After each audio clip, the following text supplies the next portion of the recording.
Can you tell us what the status of Raven's home is? Do I love my cast? Yes. Is it my decision? No. Have you given more thought to possibly revisiting your daytime TV roots? What I love about this platform, YouTube, we're able to talk about topics without influences of a daytime producer saying, okay, I need you to have this point of view and fight it. Your former bandmate, Kiely Williams, she was in the news last week. She's going to be part of this new series on BET. Will you be tuning in? Nah, I'm good. Raven-Symoné, Miranda Maday, it is so nice to see the two of you. I can't help but notice these gorgeous coordinated looks that are going on here. What inspired this? We are filming a little video for our channel, our new YouTube channel, and basically Christmas in May felt appropriate. Giving us holiday realness in May, I'm absolutely here for it. The idea of, well, we should start a YouTube channel. Why did you decide to do this, and why was now the right time? So we're a unique couple, you know, we're a married, lesbian, Biracial couple, and there aren't many people out there showcasing what that relationship looks like. And we're also pretty funny, and people already love Raven, and it just felt like this great time to do it. Can you kind of describe like your content creation process? Who comes up with the ideas for videos, and what has it been like filming together? It's a joint effort for sure. I've had, in the middle of the night, babes, we should do this video. She's meticulously writing down, looking through other YouTubes and be like, that's a trend. Let's see if we can go here. She comes up with the content. Most of the time, I'm the editor and the camera person. I have a director / actress over here. So I will do something and she's like, do it again, do it again. I'm like, oh my gosh, come on. When it comes to your content creation, is there anything that's off limits? I don't really want to talk about my personal family life. We keep it kind of within the beauty aspect, within what's happening in our everyday, but we do have this series that's coming out called Tea Time, and we dive into those more taboo topics. We talk about haters, we talk about body dysmorphia, we talk about depression, we talk about shopping, we talk about the hatred for people when they, run a red light and then blame you for the crash. I have to pivot here a little bit. Raven, I have to ask you a very serious question. Of course, on Friday, we watched the season 4 finale of Raven's Home. You gonna get that? No, not right now. Raven is not home. As soon as I watched that final scene, I had a gut feeling in my stomach. I was like, this feels like it could not just be a season finale. It felt like a series finale. Can you tell us what the status of Raven's Home is? Will there be a season 5? I cannot tell you the status of Raven's Home because I don't know it myself. What do you hope the status of Raven's Home is? Do you hope to continue with it? I hope that people go back and watch the series and write in, tweet, post what they would like, because ultimately we are here for the fans. We are here to entertain those. And do I love my cast? Yes. Do I want to work with them for as long as I can? Of course. Is it my decision? No, that's Disney Channel's decision. So wait for it, make noise, stomp your feet, do what you can, and see what happens. Are you cognizant of the way that it ended? Like that people could interpret it this way, that it could be the end? I directed it. So yes, I do know what it looked like. I also know there's been many series in the history of television that have ended, but also have come back, and have ended and not have come back. So I think it's a good cliffhanger to whatever happens. And I think that chapter in our life as a whole is done. And I think that we encapsulated this series in a really nice way. And who knows what can happen in the future.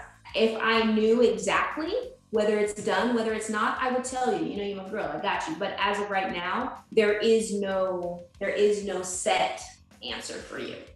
Okay.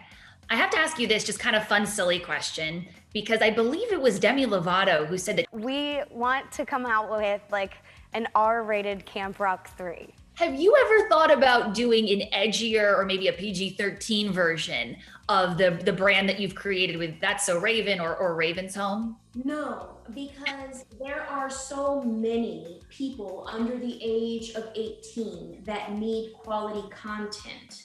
If you are over the age of 18 and need the brand Raven Baxter or would like to see me in a way, you can go to YouTube 8 p.m. and see what's up. But that brand itself is encapsulated into an age bracket that needs it. And I also know that that's not my decision. You know, this is a brand owned by Disney, and they know what's good for it. I, put my input where I can, but ultimately I trust the machine that is the company that put me on the map within my teenage years. What is the dream at this, very established place that you're at in your career?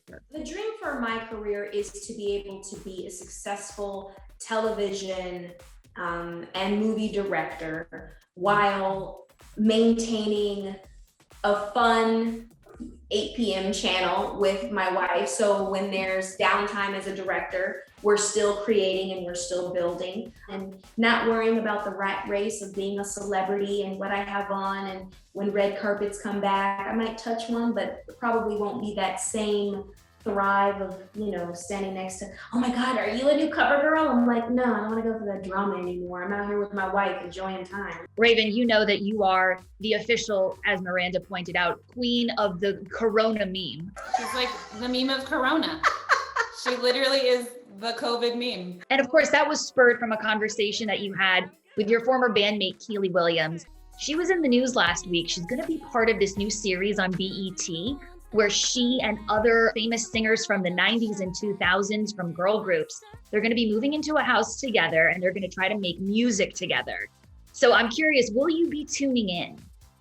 Nah, I'm good. Your girl group days are done. You're not interested in that anymore?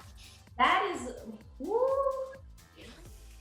Good for you, Kiely. I'm very happy for you.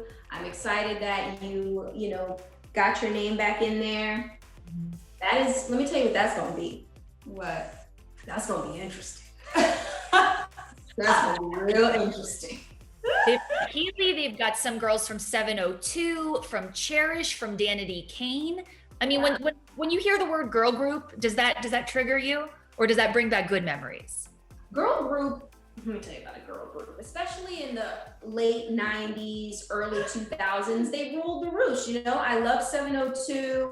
I loved Cherish, like you said. I'm even back to Black back in the day, SWV, Spice Girls, and just knowing Kiely, that's gonna be interesting. Since you guys had your moment of healing on Instagram, was that therapeutic for you? Yeah, it closed some doors. It solidified what I knew. And, sometimes you know something and you just need another little to make sure that you're right. And I was right.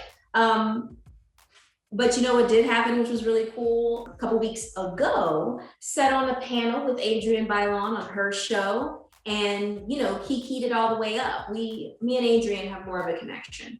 Of course. And I know you guys have really been ride or die throughout the whole thing. And I feel like, Raven, every time I see you, it's like now my obligation to ask, have you given more thought to possibly revisiting your daytime TV roots? Well, it's funny you ask that, because my wife and I are doing a panel-like format for Tea Time, the channel that we're putting on YouTube. We're able to talk about topics without influences of a daytime producer saying, okay, I need you to have this point of view and fight it. I need you to have this and this and this, and I need you to work. Like, that's not there. And I've been in the industry for the past 34 years. I know what it feels like to be produced. I know what it feels like to not really have control of your brand, because you've hired many people to help you with it. And it's funny, because we started it. We didn't ask my manager. We didn't ask anybody. We just started it. And everybody's like, oh my goodness, oh my goodness. And I'm like, listen, people ask, am I going to go back on a panel? People ask, what's your next adventure? And the next adventure is letting you into our life the way we want you into our life. You're not going to see me in a pair of heels and a push-up bra and a girdle. Like, I'm in here, no makeup, no weave, talking about real topics. And that's where you're going to see me. And I'm okay with that.